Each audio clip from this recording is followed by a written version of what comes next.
The organization was founded by Dr. Berhan and Dr.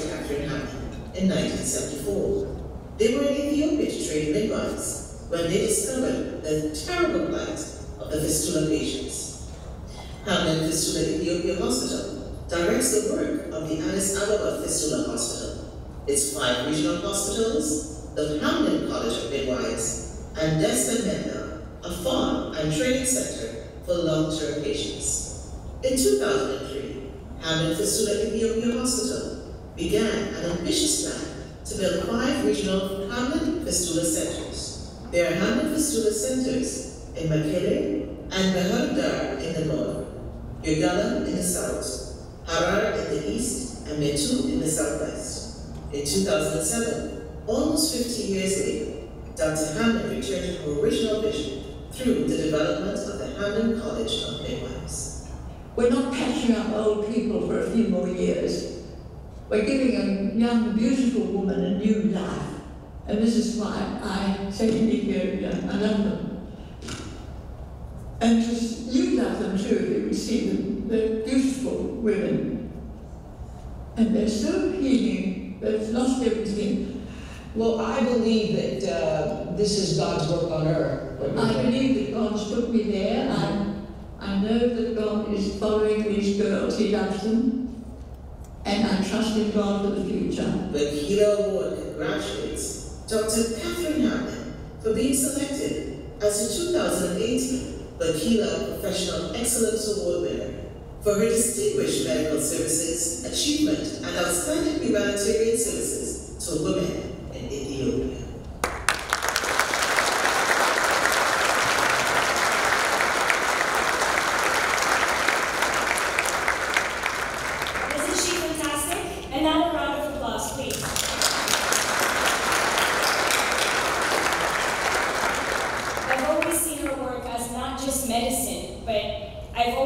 Dr. Hamlin's role as giving back Ethiopian women a piece of their dignity back after it's been taken from them. The work she's done is truly incredible. Because of old age and physical limitations, she's not able to be here with us today. But on her behalf is another important person. The Chief Executive Officer of Hamlin Fistula Ethiopia, Mr. Tesfaye Mamo, is here with us to accept the award. Please join me in welcoming him to the stage.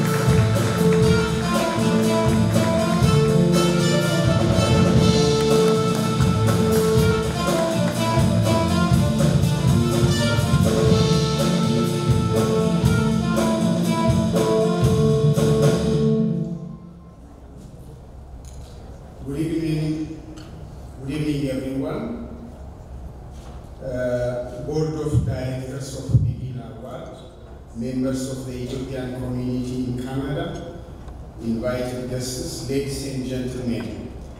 On behalf of Dr. Catherine Hamlin and fistula survivors, I would like to thank you for recognizing the decades-old unreserved services of Dr. Hamlin and Hamlin Fistula Ethiopia.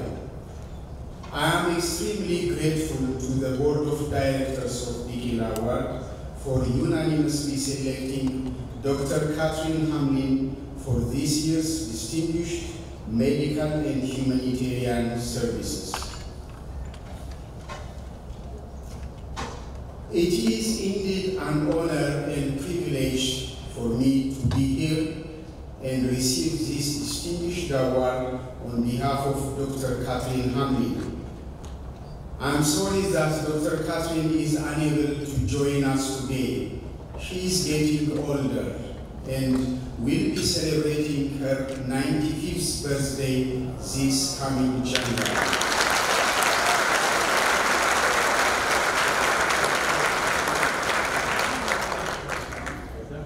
Yet she is so much strong and regularly interacts with staff and patients.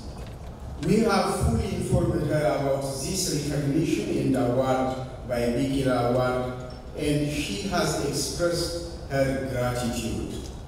I am sincerely conveying her greetings and thanks to you all. Ladies and gentlemen, the Addis Ababa Fistula Hospital is the only hospital in the world and center of excellence in fistula dedicated to the treatment of childbirth injuries. Fistula is a treatable and preventable childbirth injury, but it is affecting thousands of young mothers and girls throughout Ethiopia and in other parts of the world. It is an injury that targets our poor mothers and young sisters. Because of fistula, thousands of our young girls and mothers are physically, socially, and economically affected. Most developed nations made fistula a history a century ago. Unluckily enough, some part of the world, including Ethiopia, is still suffering from birth injuries.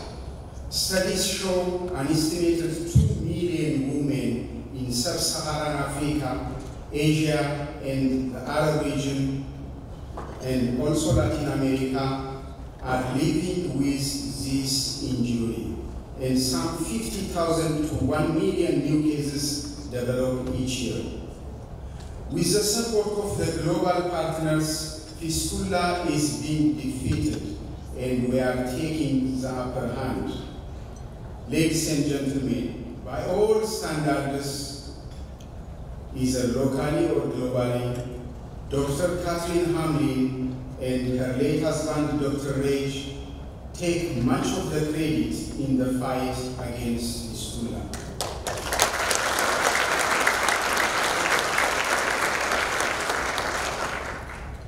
Over the past 40 plus years, Hamlin Fistula Ethiopia has treated more than 60,000 fistula patients and reintegrated the majority of them back into their communities. This all has happened because of the courageous work of Dr. Hamlin and the generous support of individuals and organizations from all over the world.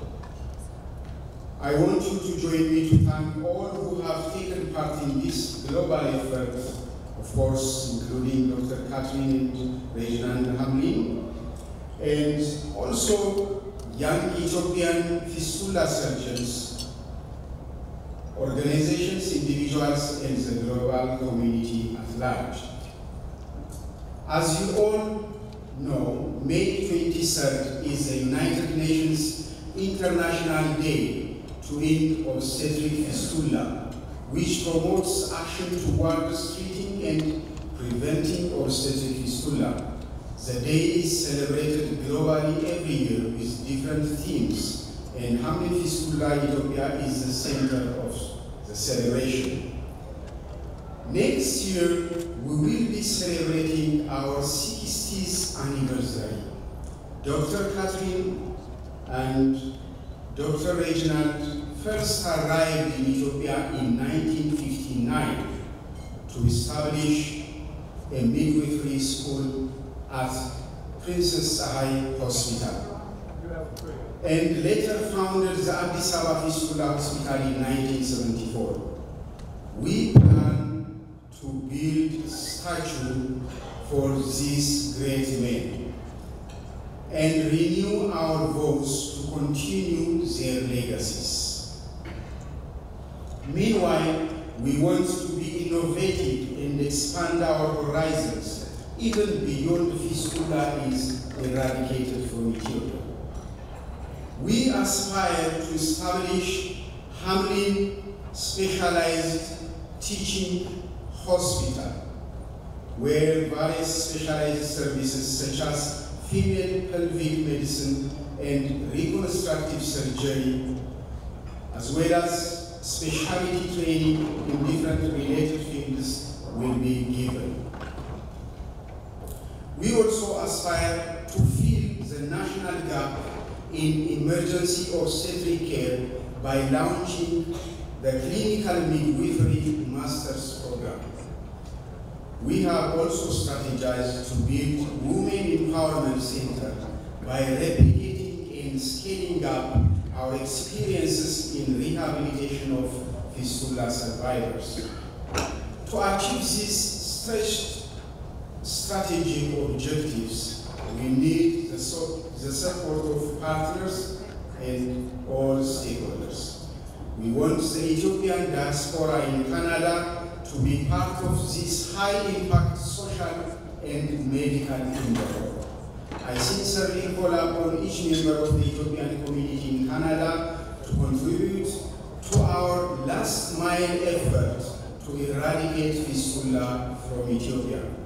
I invite you to be proudly part of the Hamlin legacy and innovative initiatives even beyond fistula is eradicated. Today, Bikila Award has taken the first step by recognizing the works of this great Ethiopian woman. By the way, Dr. Catherine Hamlin is the second person that is given Ethiopian nationality.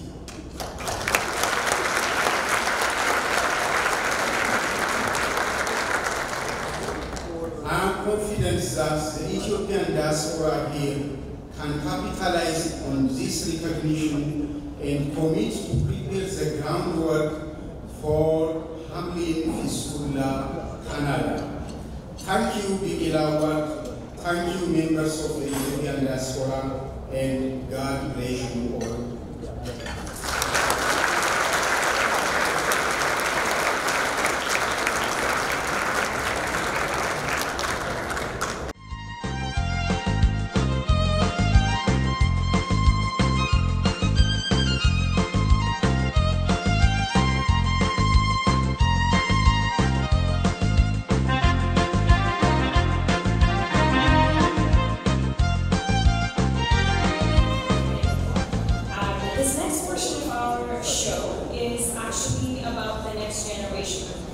The next award is for academic excellence. It is my great pleasure to introduce you to the 2018 Academic Excellence and Scholarship Award winners. Let's first play.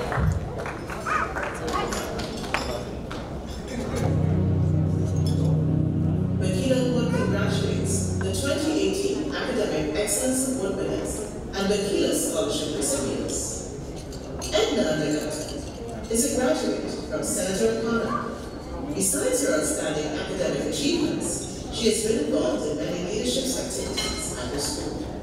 She is an innovative thinker, as well as a dedicated volunteer in extracurricular activities in the community. Edna has a strong interest in both theology and the sciences, and intends to pursue a career in medicine. Consistent with her career dream, She is attending the University of Toronto in the Life Sciences program.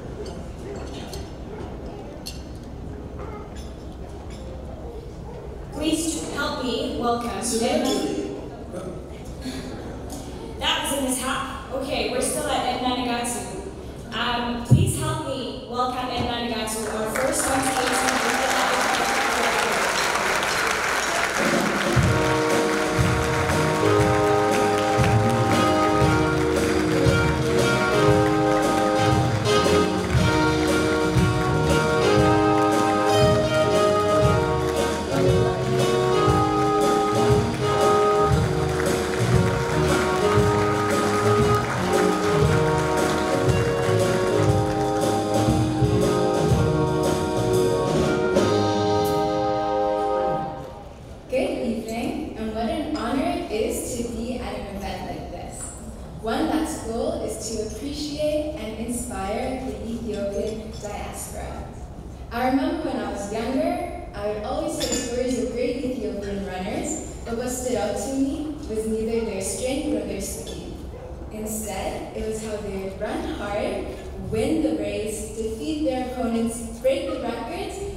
And that Ethiopian excellence isn't just constrained to marathon running.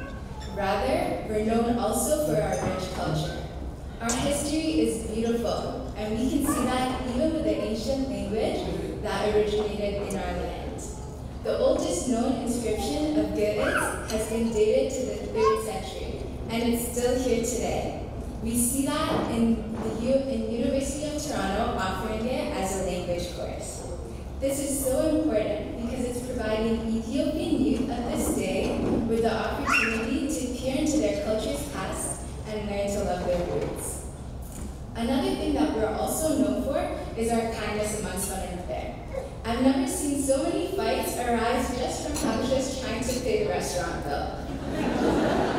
While this kindness between people in our lives is amazing, there's also a joy that comes from giving to those outside our immediate circle of friends and family.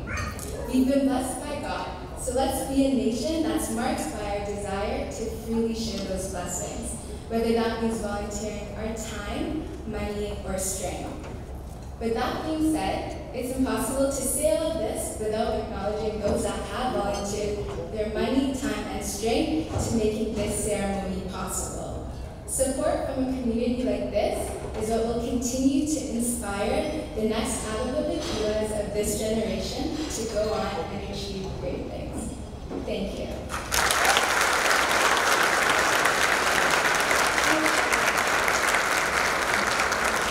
Congratulations, Edna. I'm now going to introduce the next 2018 Bikila Academic Excellence and Scholarship Award winner, Samir Boulay, after the video.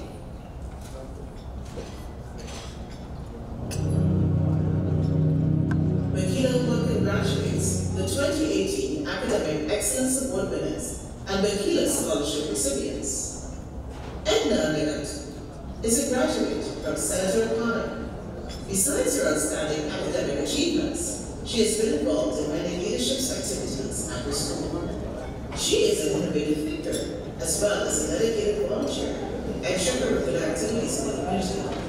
Edna has a strong interest in both theology and the sciences and intends to pursue a career in medicine. Consistent with her career dream, she is attending the University of Toronto in the Life Sciences program.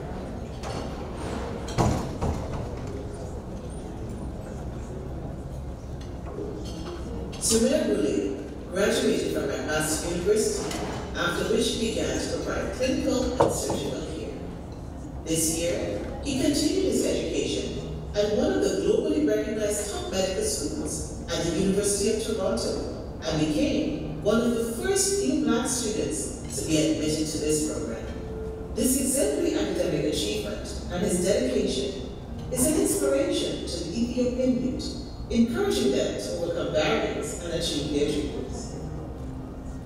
Zati Tamari is an exemplary honor roll student with impressive extracurricular activities, a big heart open to their community, and actions that inspire positive community change. Zamti is a recipient of a scholarship award from York University.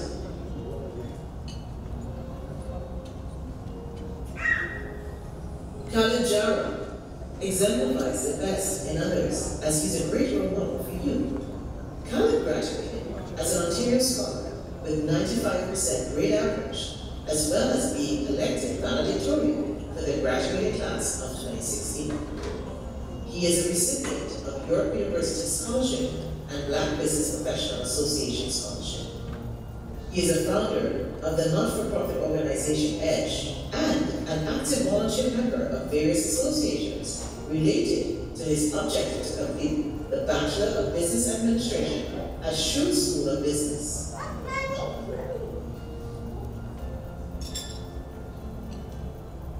Bikila Board congratulates Edna Negatu, Semer Ule, for being selected as the 2018 Bikila Academic Excellence Award winners and scholarship recipients for their outstanding achievements and demonstrating high level of academic excellence. Bikila Award congratulates Zati Tamar and Khalid Jara for being selected as the 2018 Bikila Academic Excellence Award winners for their outstanding achievements and demonstrating high level of academic excellence as well as enhanced learning initiatives.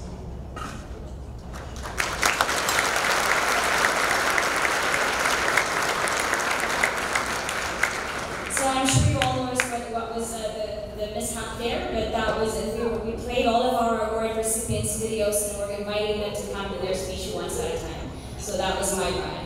But don't let that moment steal from Samir Boulay, who's one of our recipients tonight. Please join me in welcoming Samir.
And growing up in the Rexdale area allowed me to be exposed to so many different people from different walks of life and gain a true appreciation for what academics can do for people. I met families from various backgrounds who put so much effort and intensity into their study so their kids could become successful, and I gained interest out of affiliation with those people. My mom pushed me to read and learn everything I possibly could, which led me to the world of academia. However, as I made my way through school, I had questions as to what I wanted to do in my life and what would make me truly happy. At that time, the Ethiopian millennium was coming, and my mom decided to take my brother and I to truly see where we came from. During this trip, we decided to see my uncle, who was working in a government hospital. As I walked up to him, a woman drenched in tears ran up to the surgeon. I could barely understand what she was saying. However, her appearance was followed by an older eminent man. Sitting beside his cane, he got on his knees and held the doctor's hand in respect for saving his son's life. I beheld the admiration they had for this man, but he seemed to dismiss the gifts by saying a variation of "this is my job." I thought about this moment over and over again as to why someone could do this so selflessly and live to give other people goodness and happiness. How can someone provide so much joy to another and not need any type of gratification? I was selfish growing up. I always thought about myself and how I could get ahead. But here I met a man about the benefits of the latest technology who was able to save lives and bring happiness to those who he serves. This is the true meaning of life. I spent every moment since that, I spent every day since that moment, over a decade ago, serving the people of my impoverished community. I worked with inner city kids just a couple years younger than me, every day after school, attempting to keep out the dangers of impoverished living and what happens after school. I became the youngest coach in city league history as I displayed responsibility in my attempt to advance the lives of the children. Even last summer, I was fortunate enough to go back to Ethiopia after my graduation from McMaster and provide first-hand clinical and surgical care in the place where my infatuation with medicine began.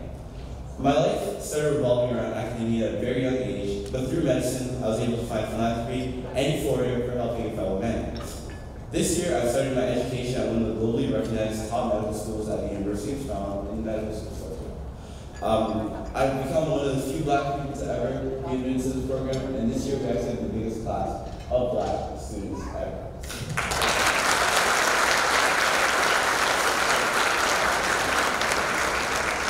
My Ethiopian heritage has been essential for me getting to the point in my life, and I will do the best I can to break down doors and give back to the previous generation has done for me.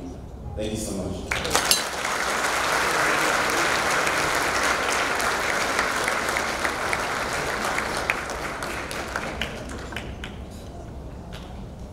Thank you so much and congratulations, Samir. Now please join me in welcoming the 2018 Bikila Academic Excellence Award winner, Zati Tamaru.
Thank you again to the Board of Directors for this award. I'm very honored, but please be prepared for your certificate because we'll be taking over soon. And to my parents, thank you for reminding me of my homework every minute of the day. To everyone here, I hope you have a wonderful night. Thank you.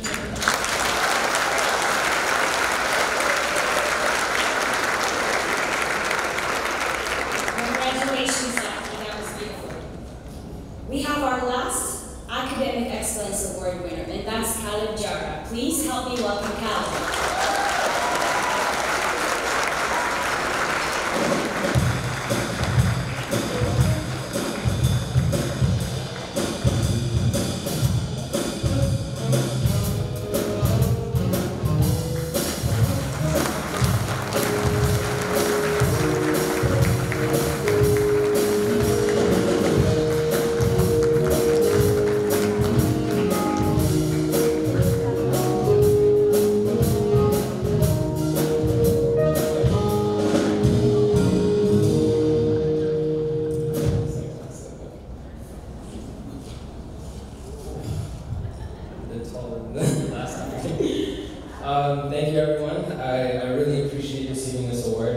truly an honor to be recognized for this and to be acknowledged among so many accomplished individuals.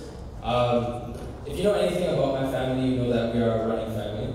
Both my parents are marathon runners, so I have seen firsthand throughout my life the perseverance and determination that the sport requires. So while famous runners like Haile Selassie and Bikila were household names, no figure was more revered than Bikila.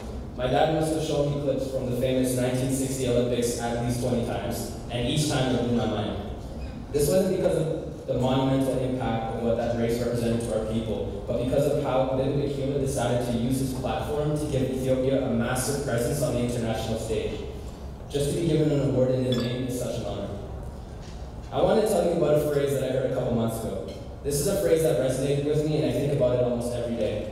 I was at an Ethiopian friend of mine's graduation party, and at her party she gave a speech in front of all of her friends and family. As her speech began to grow to a close, she decided to talk about her family's involvement in her life thus far. She ended her speech by saying this sentence: "It is not me who graduated, it's my whole family."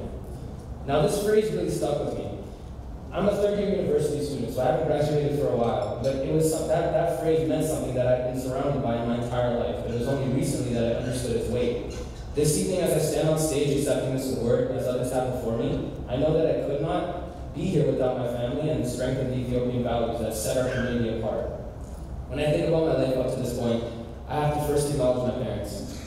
From kindergarten to today, they've been with me every single step of the way. I'm not talking about simple things like attending parent-teacher interviews or asking for my report cards. It's deeper than that. They've mentally and emotionally gone through every single process that I have also experienced. As the oldest child, everything you and your parents go through is a first, but we went through those firsts together. From getting in trouble in elementary school and getting frequent calls home, to the confusion and awkwardness of high school, to the excitement of applying to university, and finally the joy of being accepted into Schulich. We went through that and experienced that together.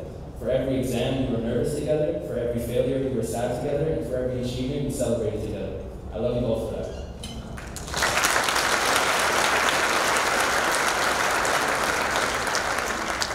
So I will say it again. It is not me who graduated. It's my whole family. The next person I thought about was my younger brother, Aaron. At 15, he's already surpassing accomplishments that I was getting by 18. There comes a point for every older sibling when you realize your younger sibling is going to outdo you, and it's a bittersweet feeling. I've long since had to get comfortable with the fact that he's going to be taller than me. He's probably going to have higher marks, and he's definitely going to be better looking. He's 15 and he's already shaving. I started shaving in August. As the older brother, I understand that everything I do is being watched and possibly replicated. That again means every example I set, positive or negative, we are essentially doing together. This is a responsibility I don't get lightly. Aaron, you already are and will continue to blow everything I do out of the water, and I couldn't be more proud, and you don't understand how excited I am to see what you are capable of in the future.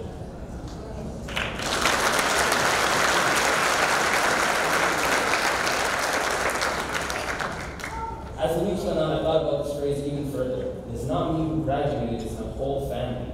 My whole family. The key word is whole. I challenge any Ethiopian student here today to try to list the names of every adult responsible for getting them to where they are today. I personally do not think I own enough paper to finish that list. Being Abisha is synonymous with being in a community. There are countless names and faces that played such a huge role in my life, in shaping my personality, and in giving me the character I needed to succeed in the outside world. A lot of you are here in this room today, and I want to say genuinely thank you. I appreciate all of you.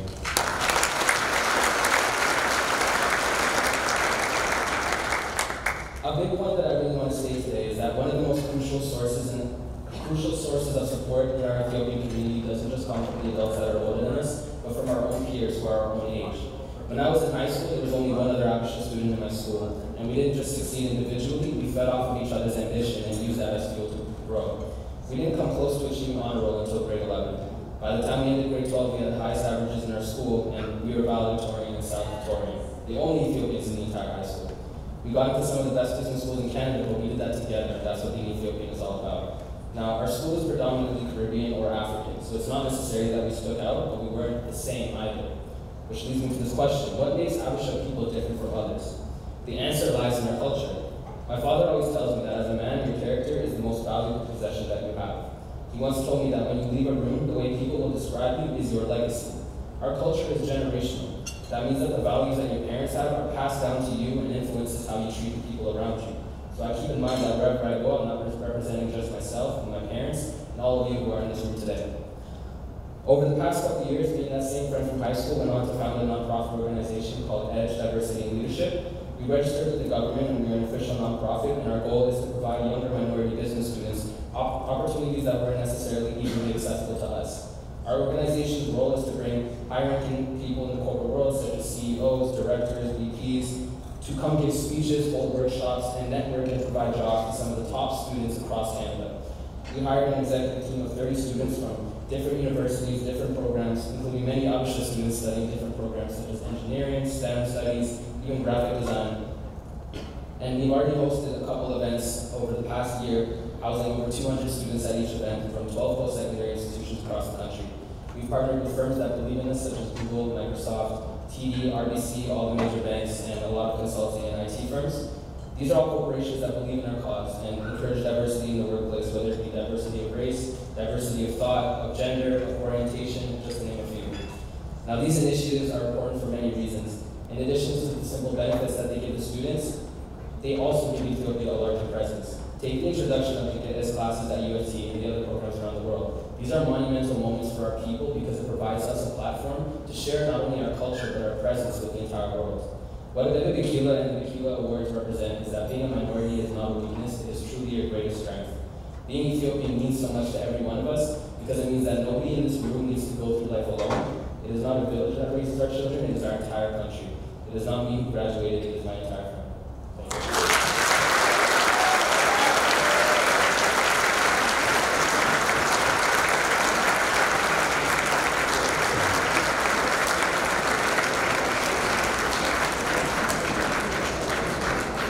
Congratulations, Cal. Speaking of families, speaking of graduates and their families, who here graduated this year, or who here is the parent or any supporter of a kid who graduated this year?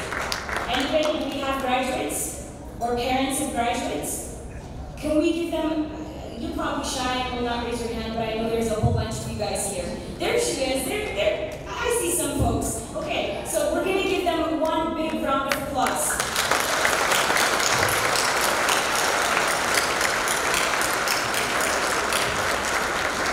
Just yesterday, I came across something I wrote 2 years ago.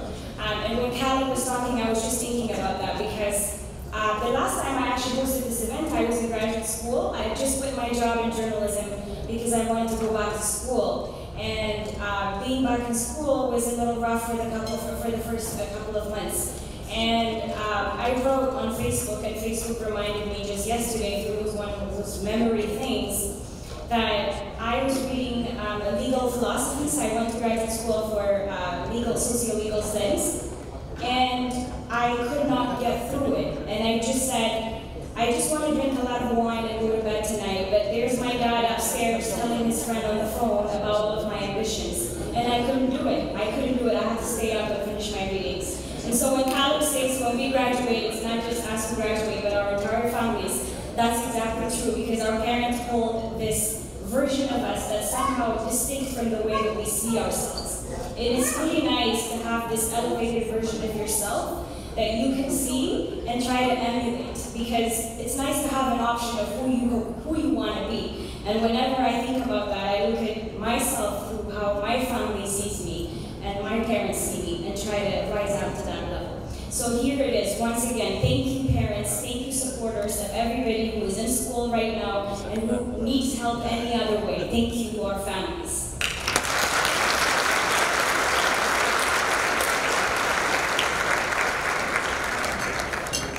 Congratulations to everyone who's received an award to this point. We're going to have an intermission very quickly in a little bit actually, but before we do that, I think there's one more video that we want to show you guys.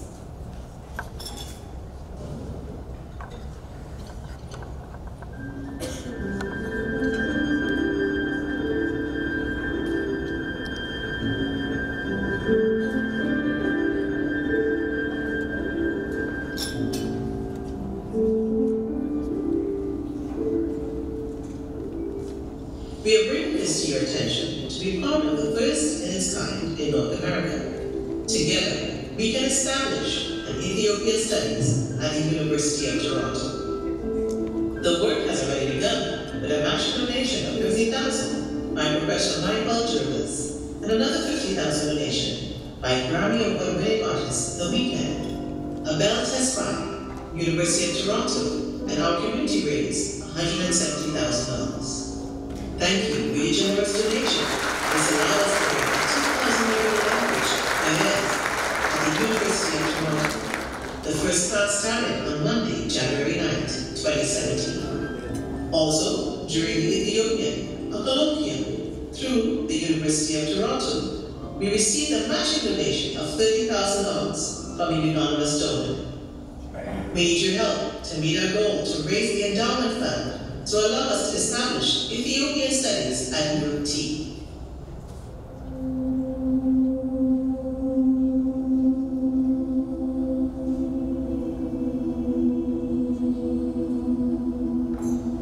One might ask, why yes?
Until the 18th century, the famous traveler James Bruce, who traveled back to Europe after 6 years' stay in Ethiopia, there wasn't a complete book anywhere in the world except Ethiopia. He brought with him 3 copies of the Book of Enoch, later translated into English and other languages.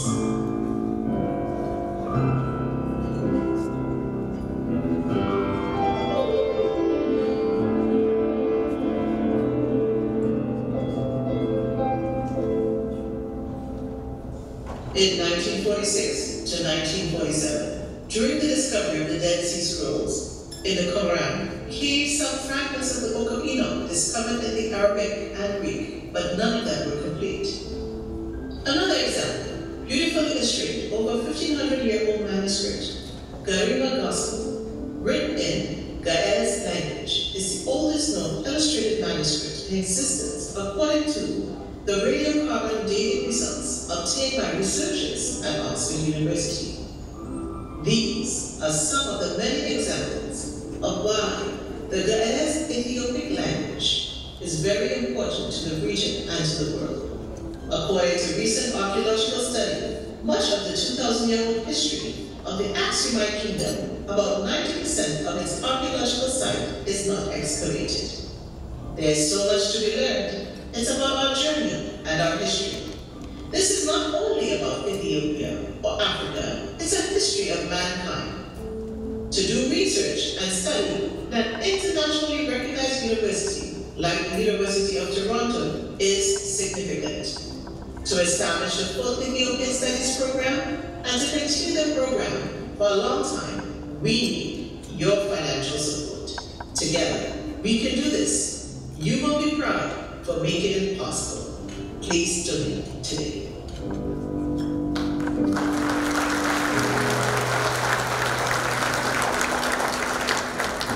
I'm told there are pledge forms outside if you'd like to make a donation. I now invite you to take a bit of a break. We're going to have a 15-minute intermission. Go get desserts, stretch your legs, and we will be back here on time. And we have a very packed schedule, so 15 minutes. I'll see you here.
የዘንድሮው የ2011 የኢትዮጵያ አዲስ ዓመት የብርሃን ቴሌቪዥን ስፖንሰር ሐረር ገራጅ በ517 ኢስተርን አቬኑ የሚገኘው ሐረር ገራጅ በተመጣጣኝ ዋጋ መኪናዎችን በመጠገን ላይ ይገኛል። ይምጡ። በቋንቋው እናስተናግዶታለን። በተለይ መጪው የክረምት ወራት ከፊታችን ብቅ እያለ ስለሆነ የክረምት ጎማም ለእናንተ ደንበኞቹ አዘጋጅቶ ይጠብቃችኋል።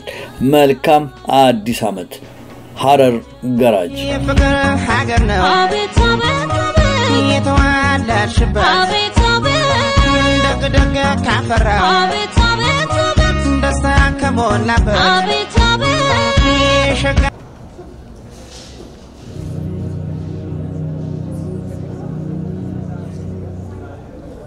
Jeff Pierce is a journalist, novelist, playwright, and historian who has traveled widely to find his stories.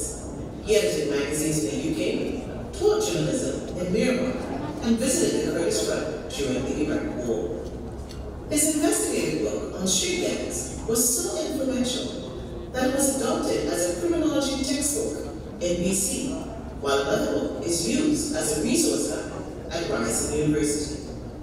For his work of history, he dug through the Foreign Office files in the British archives, tracked down survivors, and visited historic sites in Ethiopia.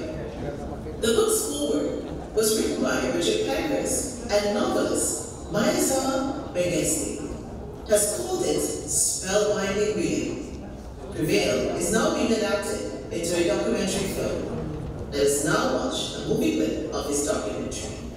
Bikila Award expresses his heartfelt appreciation to Mr. Jeff Pierce for joining us at this event as an honorary guest speaker.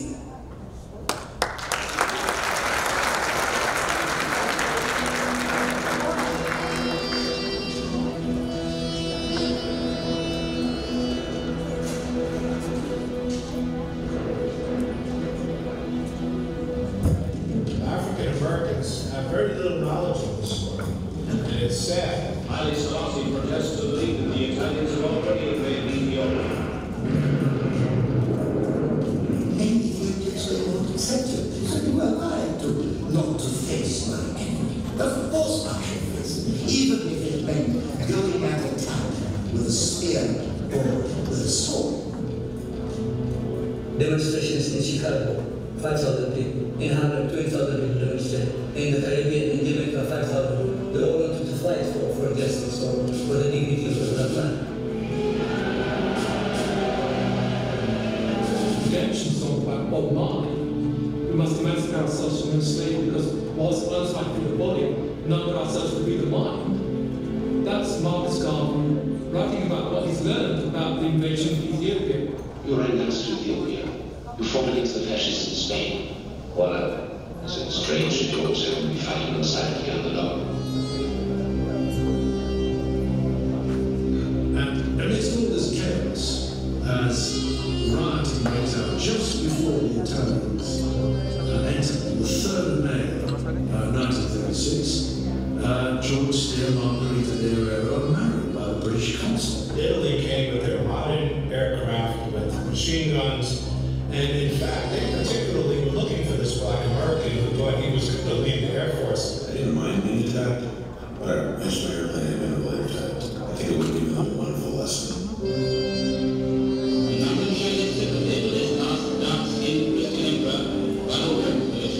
He had some savings, he had some trust funds for the children, but his income was tiny. He couldn't afford to pay the electricity bill. They needed neighbors and friends to provide coal for the heating during the winter, and he had to sell off some of the family silver.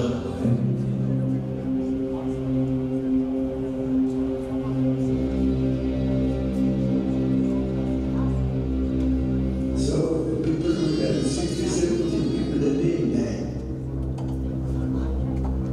The government there doesn't want him at all. It's an embarrassment. He's getting on terribly well with the Italians.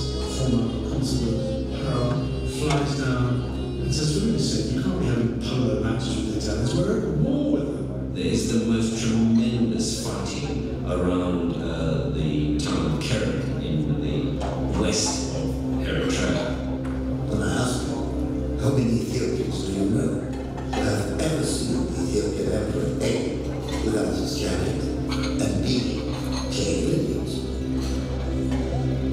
The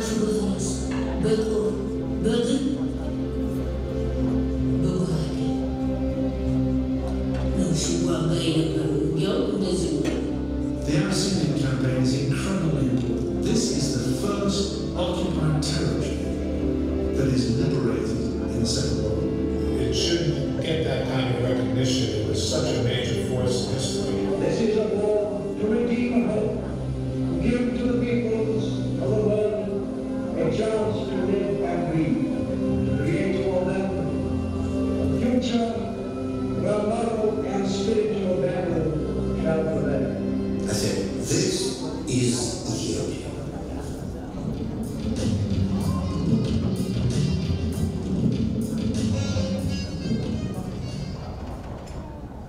All right, Jeff Pierce. Please help me welcome Jeff Pierce.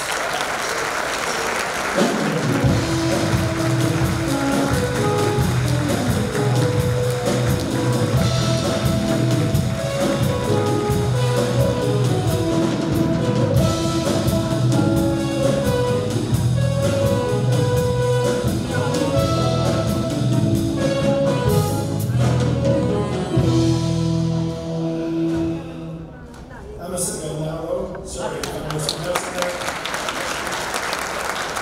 A very nice lady tried to teach me that minutes before because I always get it wrong, so I apologize in advance. I want to thank the organizers so much for giving me a chance to speak to you. What you just saw, very few people have seen. I wrote a book called Prevail, and now some folks and I are trying to make a documentary out of it. That's the trailer for it. So what you just saw is some rare footage, some early stuff, and we're trying to get some help in Hollywood over it. I'll come back to that. For now, I've been asked to talk to you a little bit about pride in history. And I've got a message for you. I've got a challenge for you. But let me ease you up to that a bit. I have no personal connection to Ethiopia.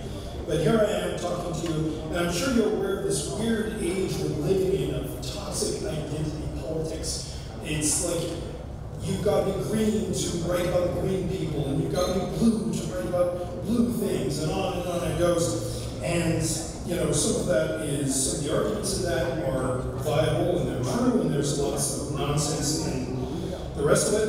And I worried about all that before when I started the book. But to the great credit, no one from Ethiopia or from the diaspora ever said, you know, you can't do this. You're black, you're Canadian, you know, you're a foreigner, you can't speak Amharic, you're bald, don't write this book. And I'm still bald when I wrote this book. People just want the truth of their history told, and no one was writing this story in this particular way. What they do always ask me is, why did you write this? Why are you interested? Why do you care? And I answer back, who do I have to be? Who do I have to be to write this story? I tell them the truth. This is the most incredible story I've ever found. I write novels and plays, and I can't do better than this. I really can't. There are real heroes in this story.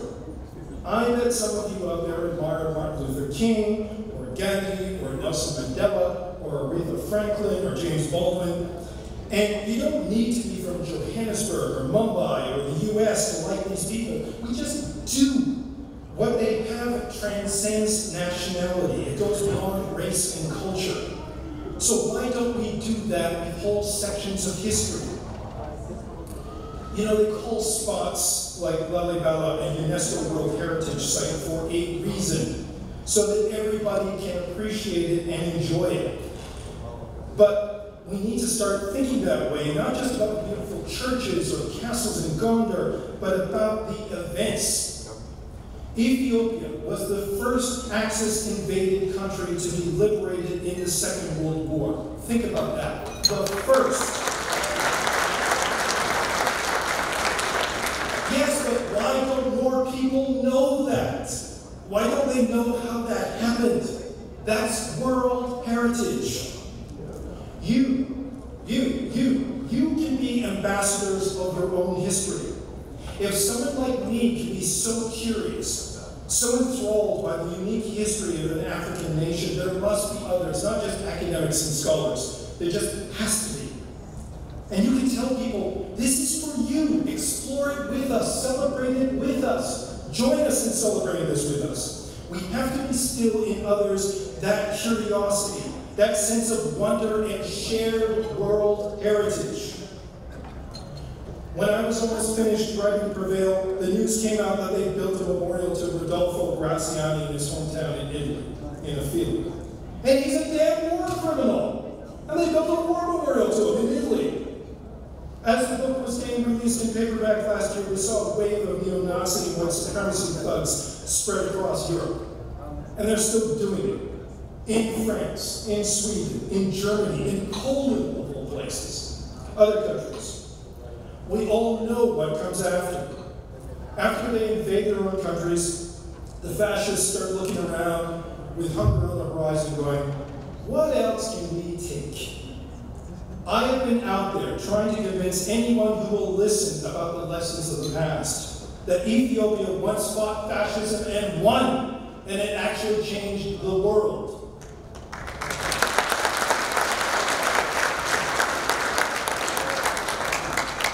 Evil starts with ignorance. Evil builds its house on it. I worked in journalism. I didn't achieve as much as our illustrious MC, asking somewhere around here. I didn't get that far into the working for Toronto started, but I worked in little journalism. But I can tell you it's appalling the level of ignorance on the part of most reporters about Africa and African culture and history. Because after all, reporters are ordinary people. You have to have curiosity to be a reporter, that's the way I look at it, but some of my colleagues didn't. And they don't read, they don't see. It's not just reporters, it's the media structure. Only yesterday we found out that Facebook took down our videos, probably because of those atrocity shots that you saw in that video. We use those as well. And Facebook said, well, they show violence, or they frighten violence. Oh, for the love of God. It's history. They did the same stupid thing to a couple of Holocaust shots posted by the Anne Frank Center in August. But that happened in Europe, so there was a lot of pressure to fix it. Are we going to let them do this to African history? You're going to hear about a Hollywood movie called The Red Sea Diving Resort. Oh, just one last thing before I get to that. Just today, some idiot goes on our Facebook page, because we don't have the videos up, and he says, well, this sounds a lot like the Belgian Congo thing, where they inflated the numbers. I'll bet they inflated the numbers for the Graziani massacre. We've got actual movie footage kicking around of the Graziani massacre. We have photos of it. We know it happened. And this idiot is out there. This is why we have to have documentaries. This is why we have to have books. It drives me crazy. Back to what I was saying. Sorry. You're going to hear about a Hollywood movie called The Red Sea Diving Resort. I haven't seen it myself, to be fair. It's not out yet. But it's supposed to be about Mossad agents who saved Ethiopian Jews in 1981. Now, spoiler alert, the Israelis are the heroes of the film. And they got one black American. Now, here's the big problem. You're going to love this. I have it from a reliable source inside the production that when they made the movie, they didn't shoot it in Ethiopia. They didn't cast any Ethiopians, not as stars, not even as background players. They shot it in South Africa. They went and got South Africans for the Ethiopian bits, as if all Africans are interchangeable. Yeah. It's only after the movie was in post-production that somebody thought, gee, maybe it would be a really good idea if we got a real Ethiopian to use a few hard phrases in the film after they shot the thing. This is your history. This is what they're doing to it and how they're interpreting it. That is why you need to change things. Make people understand when they screw it up, they're disrespecting you and they're screwing it up for themselves as well. Be the ambassadors of your own history. Now, we are trying to fix that. Me, my business partner, Berhan, a young producer who's Ethiopian Canadian named Tamara Dawit. She does documentaries for the CBC sometimes. We want to do that with Prevail, and we're racing against time. You saw that old man in the video earlier, he's talking about the Denani concentration camp. That's my friend Imru Zelkin. He used to be an ambassador for Haile Selassie. He's 94 years old. When he passes on, that's it. I spoke with General Jigama Kello. We lost him in early 2017. He's gone. We can't go back and film him. This is like the Holocaust Project. We need to get these people on film and recorded so that everybody will have the record in the future. And we have a bigger problem. We've had 5 shoots in Washington, D.C., in London, in Frankfurt, in Bath, England, in Addis Ababa. We've spoken to representatives of Bob Marley's film, Bob Marley's family, about using his songs in our film, Redemption Song, War. We can do this, but we are terrible at raising money. We don't have rich friends, we haven't won Law 649, and yeah, we get all the Facebook likes and shares we can ask for, but film production takes cash. We did all these shoots on a shoestring, and we haven't spent one dime on ourselves, no salaries, no compensation. I'd say we're about halfway through this process, but we won't cross the finish line without some serious help. So yes, I have come here with my hand out. We need substantial donations for all kinds of chores for this project. The final shoots, buying archive footage, the scoring, the editing, the rental of audio studios for voice work, insurance requirements, the list goes on. It's all doable, but not without help. I believe in this story. That's why I wrote it. People can get the book, sure. Go to Amazon. Please order the book out there. But they need to see it. It makes a big difference between reading the book and seeing these people speak for themselves. The pictures, the footage, the witnesses. People need to see the lessons of history. We have a genuine fascist dictator south of our border. We have neo-Nazis spreading their poison again across Europe, and that's because of historical amnesia. Scores of refugees, many of them Ethiopian, literally dying on the seas to get a better life. This story is about how one country stood up and said, no, we're not going to let this happen to us. It needs to be told. It needs to be remembered. So I am asking for your donations to help us tell it. Help us spread the legend and finish the film. Thank you very much.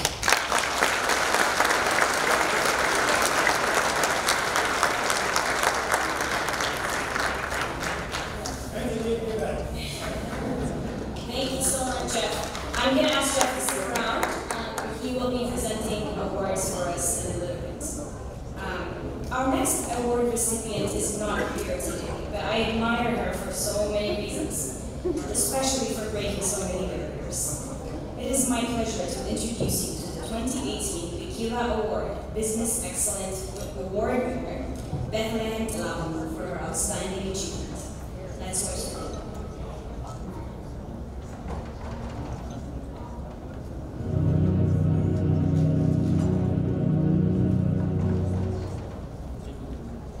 Bethlehem Telugu has shown exemplary excellence in business as Soul Rebels founder and creator of Garden of Coffee.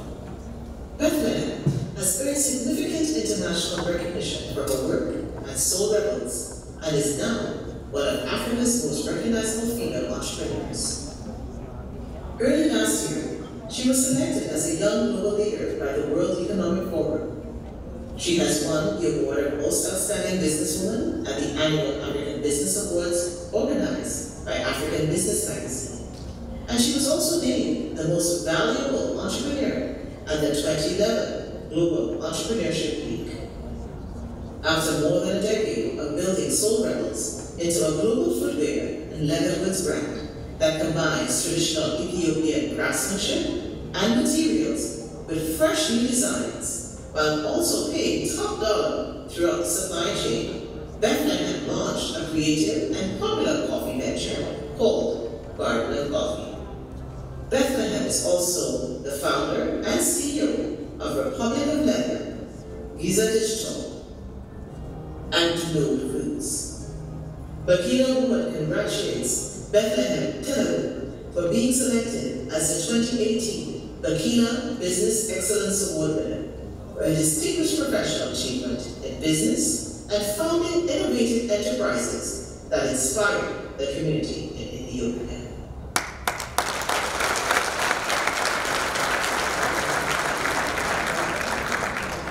As a woman, as an Ethiopian woman, as an African woman, I personally feel so much pride in Bethlehem. I admire her for paving the way for so many behind her and for showing a generation of little Ethiopian girls that there's a big world out there and there's so much to be had in it. Ladies and gentlemen, please join me in giving a very welcome to Tesema, who's going to be receiving the award on behalf of Bethlehem and promises to deliver it to her.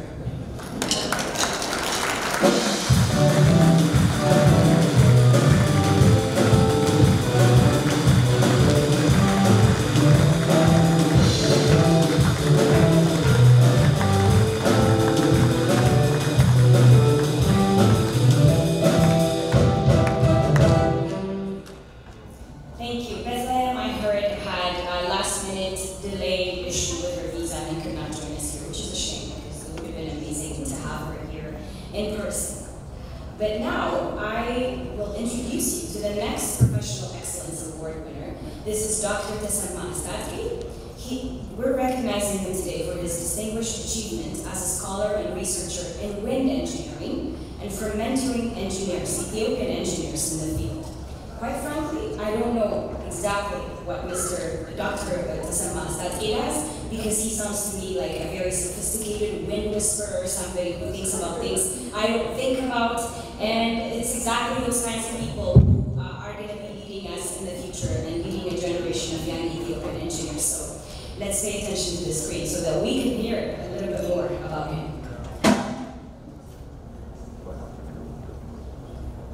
Professor Tesema is known for his professional excellence in research and internationalization. He conducts independent and collaborative research in several areas of statistics. His collaborative work also includes researchers in 18 countries, including Ethiopia. He has published over 150 papers in peer-reviewed journals. His main research contribution started in 2005 when he directed the 5-year Global Affairs Canada-funded Agricultural Sustainability Ethiopia project that enhanced the capacity of Twibber University College of Agriculture and Veterinary Medicine.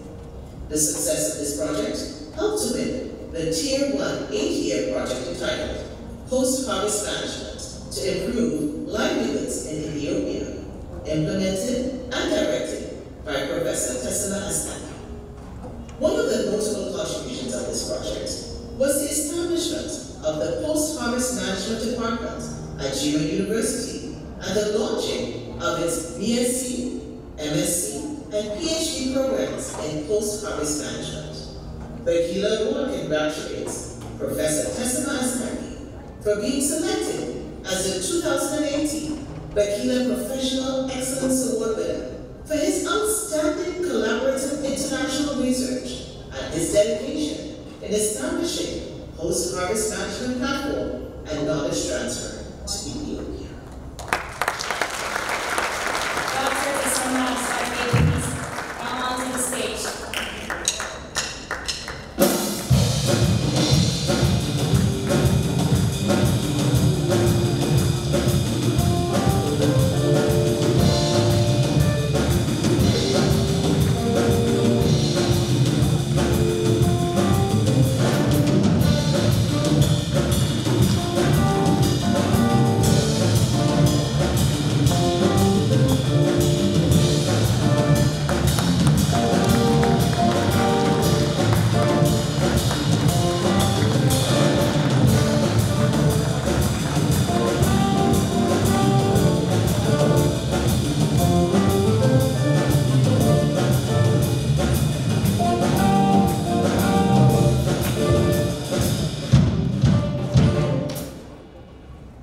Thank you very much. I'm greatly honored to receive the Bikila Award finalists for receiving the award in different categories. I'm very thankful to the board of directors of the Bikila Award for selecting me to receive the Professional Excellence Award. I'm also thankful to Professor Kubrat Motwanut for nominating me, and my family and friends who helped me throughout my life. As most of you experience, I faced different challenges throughout my career, and different types of discrimination, racism, actually motivated me to work harder and prove that I'm not inferior.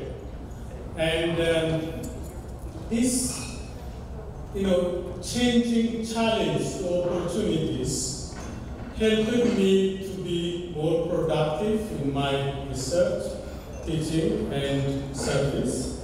And as mentioned earlier, I have now over 155 papers with collaborators now in 21 countries.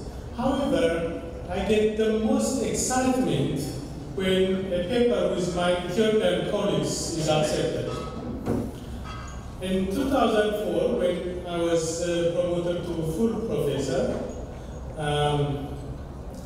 I decided to work harder, more for my mother country. And as mentioned earlier, I directed 2 projects, and the bigger one went from 2008 to 2016. Now, even if the project was finished in 2016, I still worked with Jimma University and started working with other Ethiopian universities, including Walkite University, Hawassa University, RC University, Injibara University, and Madaura University.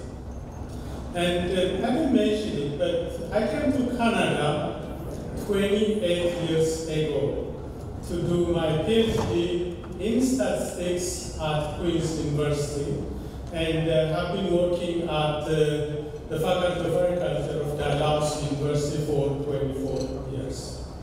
Now, in closing, I'm very fortunate to live in this lovely country, Canada, that gave me lots of opportunities to work, to contribute to the development of my mother country.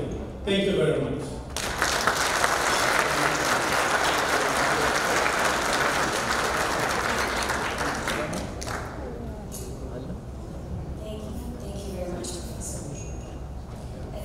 Next award recipient is an example of how one good man can start a movement.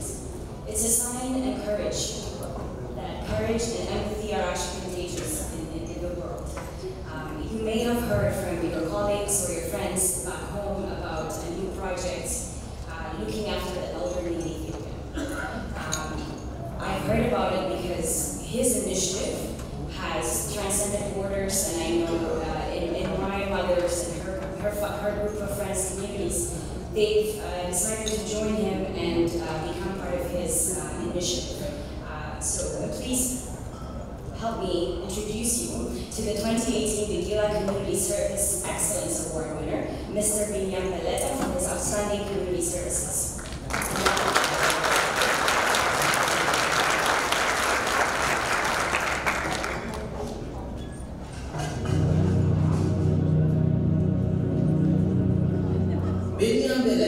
Exemplifies humanitarian and compassionate service. He is a lawyer by training, the founder of the Macedonian Home for the Elderly and Mentally Disabled, a philanthropic organization in Addis Ababa, Ethiopia. Berhan has been given an honorary doctorate in law by Merdad University, Ethiopia. He is the founder of Macedonian shelters, which supports over 1,000 elderly and disabled persons, collecting them from the streets. His center is now hosting senior Ethiopians who have done a lot for their country and the world, including retired and street-dwelling disadvantaged citizens. All residents are provided with a secure and loving home where everyone lives together as one big happy family. Dedicated volunteers and caring staff members provide unreserved, compassionate care to all residents of the Mackay building shelters, regardless of religion, sex, ethnicity. And before enrolling into Mackay building, most residents were homeless with a very limited opportunity to survive. The shelter welcomes these people in need with an open heart to share God's love together as a family. Bikila Award congratulates Berhan Bennett for being selected as the 2018 Bikila Community Service Excellence Award winner for his exemplary humanitarian services, his dedication in helping and rehabilitating disadvantaged and elderly citizens in India.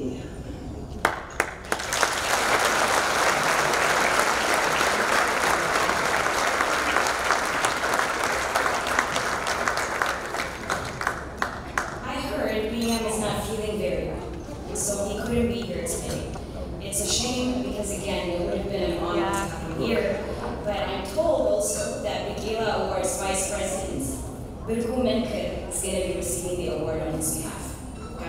Berhan, please welcome to the stage.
I want to thank the volunteers and sponsors of the Bikila Award.